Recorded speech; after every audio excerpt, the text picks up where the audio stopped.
All right, let's talk about the road to WrestleMania. It's supposed to be the most exciting time of the year in WWE, but right now, it is pure, absolute chaos.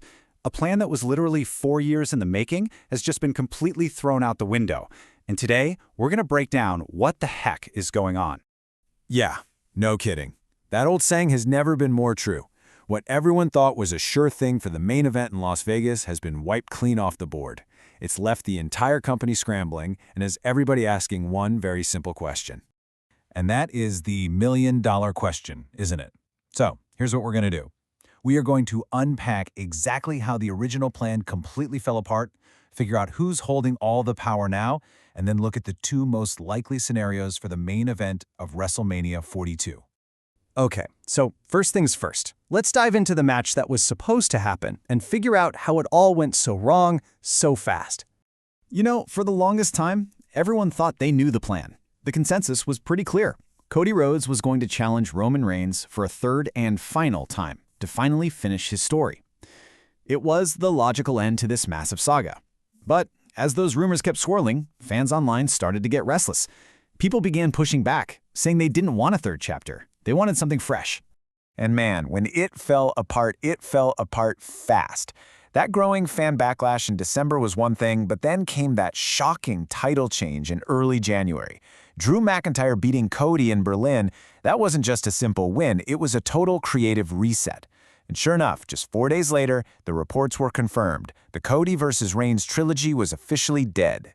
So that one match completely changed everything. With the old plan in ashes, let's get a lay of the land and see who's actually holding the gold right now. Drew McIntyre is your new undisputed WWE champion. Now, here's what's really interesting. According to reports, the pitch to even make this title change happen came from Drew and Cody themselves. It seems like even they were ready for a new direction. And, well, they certainly got one. And this table here, it really lays out the new power structure perfectly. As we stand here in late February, Drew McIntyre is the guy at the very top.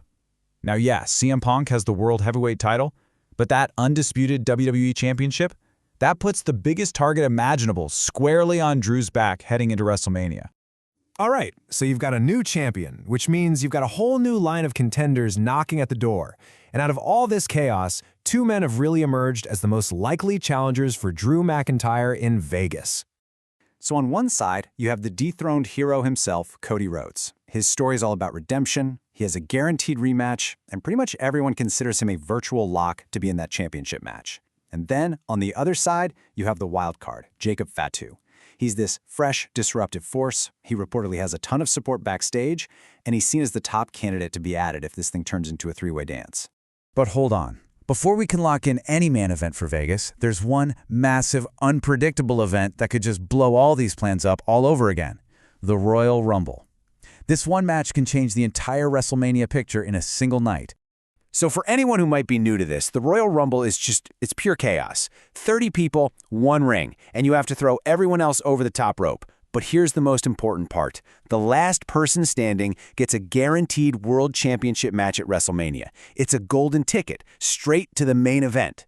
So, who's the favorite? Where's the smart money going? Well, according to the betting odds from William Hill, there's a very clear favorite. Bron Breakker is sitting at 10-11, which basically makes him the odds-on favorite to win the whole thing. Lagging a bit behind him are the former champ, Roman Reigns, and the ultimate underdog, Sami Zayn. But check this out. This is the craziest part. The heavy favorite, Bron Breakker, isn't even technically an active superstar right now.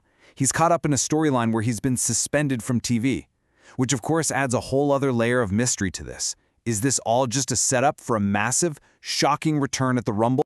Okay, so let's put all the pieces together. We've seen the old plan completely collapse, we've met the new champion, we've met the key contenders, and we've got the Royal Rumble wildcard. It is time to figure out what the main event in Las Vegas will most likely look like. So despite all the madness, the latest reports are starting to paint a much clearer picture. First off, Cody Rhodes is almost guaranteed to be in the match. All that talk about a big 5- or 6-man scramble, that's reportedly out. The internal discussion is narrowed down to either a one-on-one match or a triple threat. And if a third person is added, it's expected to be Jacob Fatu and only Jacob Fatu. So this is what it all comes down to. When you boil it all away, it looks like we're left with two options. On one hand, you've got the straightforward championship rematch. Drew McIntyre versus Cody Rhodes, the champion versus the dethroned hero. On the other hand, you have a chaotic triple threat, where you add the wildcard Jacob Fatu to shake up the entire dynamic. This is the choice WWE is facing right now. So after all the twists, the turns, and the torn-up scripts, we're left with two very clear paths forward. One of these matches is going to headline the biggest show of the year and set the entire course for the company's future. The only question left is, who will be the one to make history in Las Vegas?